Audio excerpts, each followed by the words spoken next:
This is good because even though half the people here are performing, none of them know what I'm going to do except for Max and Rami. But other than that, no one knows. Okay, so this is actually perfect. Okay. Ta-da! Yay! All right, so before I came to Japan, before I was an English teacher, I was a teacher in America as well, and I taught high school for a couple of years. And I mostly taught math, but I also taught science. And I really like to try to make the science classes really interactive and fun so that it was, kids thought learning was fun, but also so that they remembered the stuff better. And so what I like to do was, I like to use my students as props in my demonstrations, which I got more than one email about from parents. And they're like, oh, little Jimmy, man, I'm like, he'll be fine, just run some cold water on it. At least now he'll never forget the combustion reaction formula.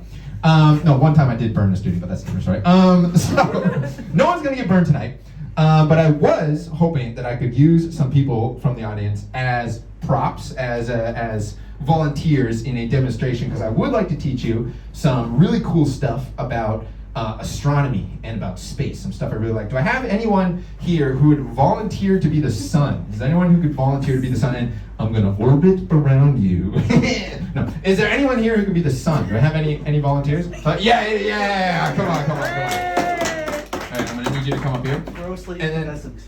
Yes, very a bright light in this dark world. So it's so yes, this is perfect. I'm gonna hand you this. Don't open it yet. I'll tell you when. Okay. All right. And then, do I have anyone who can volunteer to be Pluto? And you have to be okay with me grabbing your hands, and you're gonna get a little. There's gonna be some movement involved.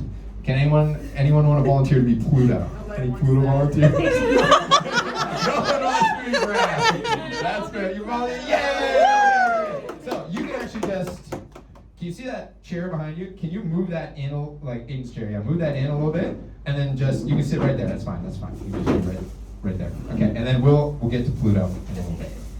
Okay, so welcome to Gavin's freshman intro to science class. All right, hi.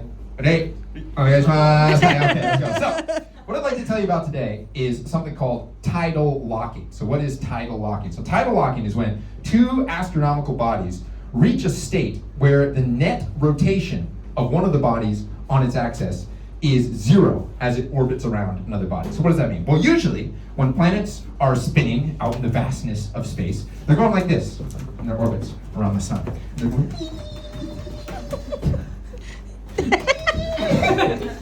around the sun, yes? And sometimes they orbit faster and sometimes they orbit slower. But sometimes what happens is, due to effects of gravity, the rotation is the exact same speed as the speed at what they're orbiting.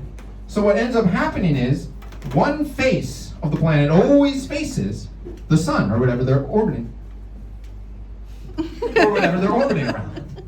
And this is called tidal locking. So I like to think of all the planets out there in space as little guys with little, little characteristics and little, I'm gonna move you this way, just a hair, and little, personalities and stuff. And one tidally locked pair in space is the sun and Mercury.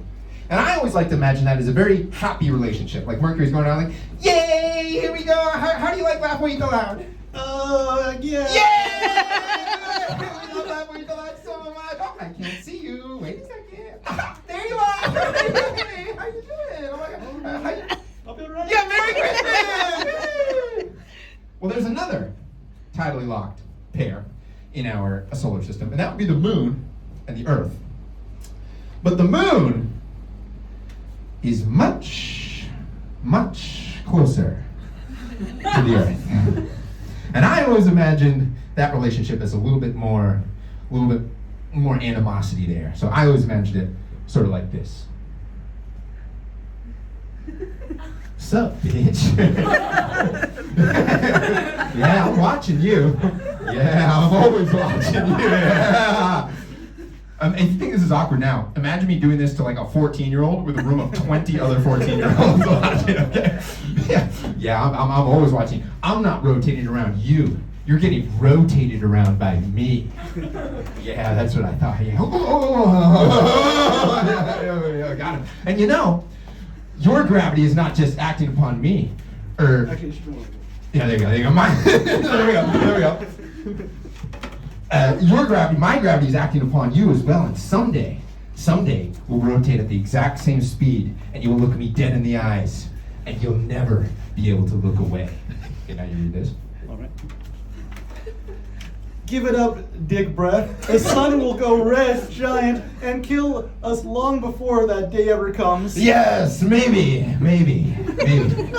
But until then, I'll be watching you. Always watching. Meanwhile, Pluto and its moon Charon, way out in the ass end of the space, who are tidally locked to a point in between them.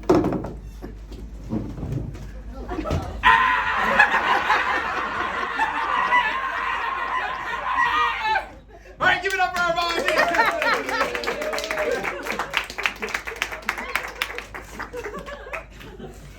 You can sit down. All right, thank you. Are there any questions from the class? Class have any questions? Oh, wow. Okay, hold on. This has actually never happened before. I taught a lot of classes, and I'd always ask if there were any questions, and no one ever raised their hand. And then on the test, 50% of the people get the answer wrong. Yeah, what was the question from the back? I saw a hand raised. What? Okay, so tidal lock-in. What do you mean? The moon always faces the Earth. We always see the same face of the moon. The moon. When you look at the moon, you're always seeing the exact same side.